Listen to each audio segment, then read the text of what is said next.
बहुत समय पहले की बात है। एक घने जंगल में एक छोटी सी चिड़िया रहती थी। वह बहुत ही खुशमिजाज थी और हर सुबह आसमान में ऊंचा उड़ती थी। उसके गाने से पूरा जंगल गूंज उठता था। लेकिन एक दिन अचानक भयानक आंधी तूफान आया। आसमान में काले बादल छा गए, बिजली कड़कने लगी और हवा इतनी तेज चली कि उसका छोटा सा घोंसला टूटकर बिखर गया। चिड़िया तो बच गई, लेकिन उसके पंख बुरी तरह से घायल हो गए। अब वह उड़ नहीं पा रही थी और जंगल के सभी जानवर उसे देखकर अफसोस जताने लगे। अब यह कभी उड़ नहीं पाएगी। ये बातें सुनकर चिड़िया बहुत टूट गई। लेकिन थोड़ी देर बाद उसने सोचा, अगर मैं पंखों से नहीं उड़ सकती तो पैरों से चलना तो सीख सकती हूँ। वह धीरे धीरे कूद कर खाने के लिए बीज और कीड़े इकट्ठे करने लगी। उसे बड़ी मुश्किल होती, कई बार गिर जाती, लेकिन उसने हार नहीं मानी। दिन बीतते गए, उसके पंख धीरे धीरे ठीक होने लगे, मगर उसके मन में एक नई समस्या पैदा हुई, जो था उसका डर। उसके मन में सवाल था, अगर मैं उड़ने की कोशिश करूं और फिर से गिर गई तो?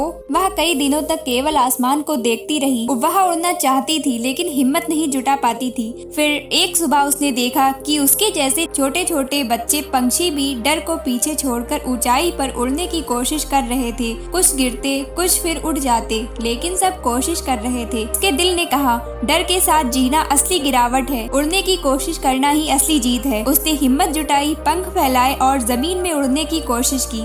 पहली बार में वह ज्यादा ऊंचाई तक न जा सकी और वापस गिर पड़ी। चोट भी लगी, लेकिन इस बार उसने ठान लिया कि अब पीछे नहीं हटेगी। हर दिन वह थोड़ी थोड़ी ऊंचाई पर उड़ने लगी। धीरे धीरे उसका डर टूटता गया और कुछ ही हफ्तों में वही टूटी हुई चिड़िया फिर से आसमान की सबसे ऊंची उड़ान भरने लगी। अब जंगल के जानवर जो पहले उसका मजाक उड़ाते थे, कहते हैं, ये चिड़िया हमें सिखा गई कि असली ताकत पंखों में नहीं बल्कि हिम्मत में होती है। जिंदगी में गिरना बहुत सामान्य है, लेकिन असली हार तब होती है जब इंसान डर की वजह से कोशिश करना ही छोड़ दे। गिरना अंत नहीं है, बल्कि डर कर बैठ जाना ही असली अंत है। तो आपको ये कहानी कैसी लगी मुझे कमेंट करके जरूर बताइए और चैनल को जरूर सब्सक्राइब कीजिए। Bye bye.